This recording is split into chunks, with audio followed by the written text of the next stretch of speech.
Chokers అంటే దక్షిణాఫ్రికా అంటే చోకర్స్ అనే దశాబ్దాల నానుడికి తెరపడే సమయం ఆసన్నమైంది. క్రికెట్ ప్రపంచంలో టాప్ క్లాస్ ఆటగాళ్లు జట్టులో ఉన్న ఎప్పుడూ ఐసీసీ ట్రోఫీకి ఆమడ దూరంలో ఆగిపోయే దక్షిణాఫ్రికా WTC 2025 ఫినాలే మ్యాచ్లో కప్ అందుకోవడానికి అడుగు దూరంలో ఉంది. అన్ని సరిగ్గా అనుకూలిస్తే రేపు ఈ సమయానికి దక్షిణాఫ్రికా జట్టు చరిత్రలో మొదటిసారి ఐసీసీ ట్రోఫీని అందుకుంటుంది. ఫినాలే మ్యాచ్లో ఆసీస్ దక్షిణాఫ్రికా జట్లు కొదమ సింహాల్లా తలపడి పోరాడుతున్నాయి. మొదటి 3 ఇన్నింగ్స్లలో ఆస్ట్రేలియానే పైచేయి సాధించినట్టు కనిపించింది. ఆ జట్టుతే కప్ అని కూడా చాలా మంది డిసైడ్ అయిపోయారు. కానీ 4వ ఇన్నింగ్స్లో మార్కరం పరాక్రమంతో సెంచరీ సాధించి కేక పుట్టించే బ్యాటింగ్ చేయగా బౌమా టాప్ క్లాస్ పర్ఫార్మెన్స్ తో దుమ్ము దులిపేశాడు. దీంతో దక్షిణాఫ్రికా అనూహ్యంగా గెలుపు రేసులోకి దూసుకొచ్చింది. ఈ ఫినాలే మ్యాచ్లో టాస్ గెలవడం దక్షిణాఫ్రికాకు బాగా కలిసొచ్చింది. అదే టర్నింగ్ పాయింట్ అని కూడా చెప్పవచ్చు. మొదటి 2 రోజులు బౌలింగ్ కు విపరీతంగా అనుకూలించిన లార్డ్స్ పిచ్ 3వ రోజు మాత్రం బ్యాటింగ్ కు అనుకూలించింది. క్రికెట్ విశ్లేషకులు చెబుతున్న దాని ప్రకారం చివరి 2 రోజులు కూడా లార్డ్స్ పిచ్ బ్యాటింగ్ కు అనుకూలంగా ఉండనుంది. ప్రస్తుతం దక్షిణాఫ్రికా జట్టు విజయానికి 69 పరుగుల దూరంలో ఉంది. చేతిలో 8 వికెట్లున్నాయి. ఆస్ట్రేలియా జట్టు బౌలర్లు 4వ రోజు ఏదైనా మ్యాజిక్ చేస్తే తప్ప దక్షిణాఫ్రికా జట్టు గెలుపును అడ్డుకోలేరు. 3వ రోజు మ్యాచ్లో Mitchell Starc tail ender power చూపించి మొదట అర్ధ సెంచరీతో టాప్ లేపాడు. ఆ తర్వాత దక్షిణాఫ్రికా ఓపెనర్ మార్కరం క్రీజ్లో పాతుకుపోయి అడ్డుగోడలా నిలబడి పరుగులు సాధిస్తూ ఏకంగా సెంచరీ సాధించి ఆస్ట్రేలియా గెలుపు ఆశలను ఆవిరి చేశాడు. అతడికి కెప్టెన్ బౌమా కూడా జత కలిసి అద్భుతంగా బ్యాటింగ్ చేశారు. బౌమా గాయంతో బాధపడుతున్న అసాధారణ పోరాట పటిమ కనబర్చి అర్ధ సెంచరీతో ఆకట్టుకున్నాడు. ఈ మ్యాచ్లో బౌమా 1 పరుగు వద్ద ఉండగా స్మిత్ అతడి క్యాచ్ను నేలపాలు చేశాడు. ఆ క్యాచ్ను పట్టే క్రమంలో స్మిత్ వేలు తీవ్రంగా గాయపడడంతో నేరుగా అతన్ని ఆసుపత్రికి తీసుకువెళ్లారు. ఆ అవకాశాన్ని సద్వినియోగం చేసుకున్న బౌమా కెప్టెన్ ఇన్నింగ్స్ తో ఆకట్టుకున్నాడు. ఇక్కడ ఒక విశేషం ఏంటంటే మొదటి ఇన్నింగ్స్ లో డకౌట్ అయిన మార్కరం 2వ ఇన్నింగ్స్ లో సెంచరీ సాధించడం హైలైట్ గా నిలిచింది. 3వ రోజు హైలైట్స్ విషయానికి వస్తే 8 వికెట్లు నష్టపోయి 144 పరుగుల ఓవర్ నెట్ స్కోర్తో 218 పరుగుల ఆధిక్యంతో ఆస్ట్రేలియా జట్టు 3వ రోజు ఇన్నింగ్స్ ప్రారంభించింది. 1 పరుగుతో ఇన్నింగ్స్ ప్రారంభించిన లయన్ మరొక పరుగు మాత్రమే జోడించి 2 పరుగుల వద్ద రబాడా బౌలింగ్ లో అవుట్ అయ్యాడు. దీంతో ఆస్ట్రేలియా జట్టు 150 లోపే ఆల్అవుట్ అవుతుందని అందరూ భావించారు. అయితే అందరి అంచనాలను తలకిందులు చేస్తూ మిచెల్ స్టార్క్ అసాధారణ పోరాట పటిమ కనబరుస్తూ సూపర్ బ్యాటింగ్ తో దక్షిణాఫ్రికా జట్టు బౌలర్లకు కొరకొరాని కొయ్యగా మారాడు. 18 పరుగుల వ్యక్తిగత స్కోర్తో 3వ రోజు ఇన్నింగ్స్ ప్రారంభించిన స్టార్క్ తగ్గేదేలే అన్నట్టు బ్యాటింగ్ చేసి వీలు చిక్కినప్పుడల్లా బౌండరీలు కొడుతూ మిగతా సమయంలో స్ట్రైక్ రొటేట్ చేస్తూ స్కోర్ బోర్డును ముందుకు కదిలించాడు. అతనికి హాజెల్వుడ్ కూడా చక్కటి సహకారాన్ని అందించాడు. వీరిద్దరూ కలిసి దక్షిణాఫ్రికా బౌలర్లకు విసుగు తెప్పించి వాళ్ల సహనాన్ని పరీక్షించారు.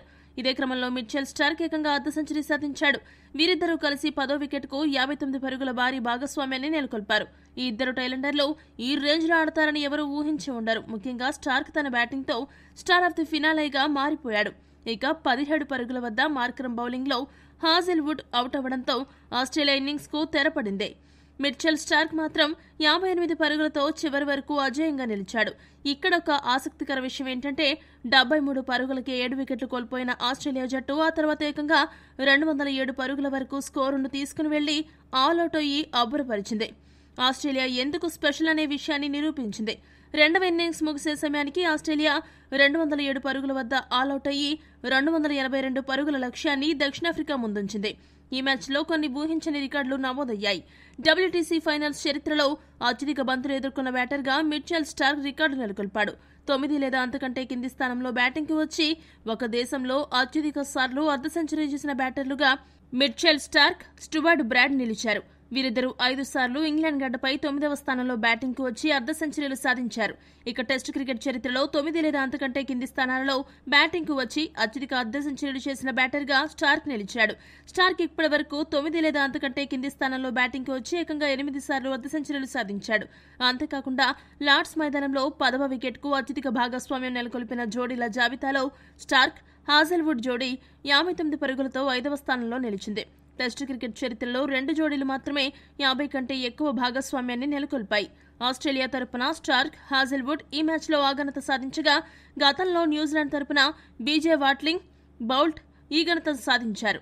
ఆస్ట్రేలియా జట్టు తమ టెస్ట్ క్రికెట్ చరిత్రలో 75 పరుగులలోపే 7 వికెట్లు కోల్పోయి కూడా 150 కంటే ఎక్కువ స్కోరు చేయడం ఇది 7వసారి.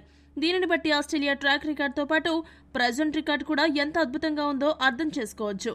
దక్షిణాఫ్రికా బౌలర్లలో రబాడా సూపర్ బౌలింగ్తో 4 వికెట్లు దక్కించుకున్నాడు. లుంగి ఎంగడి 3 వికెట్లు పడగొట్టాడు.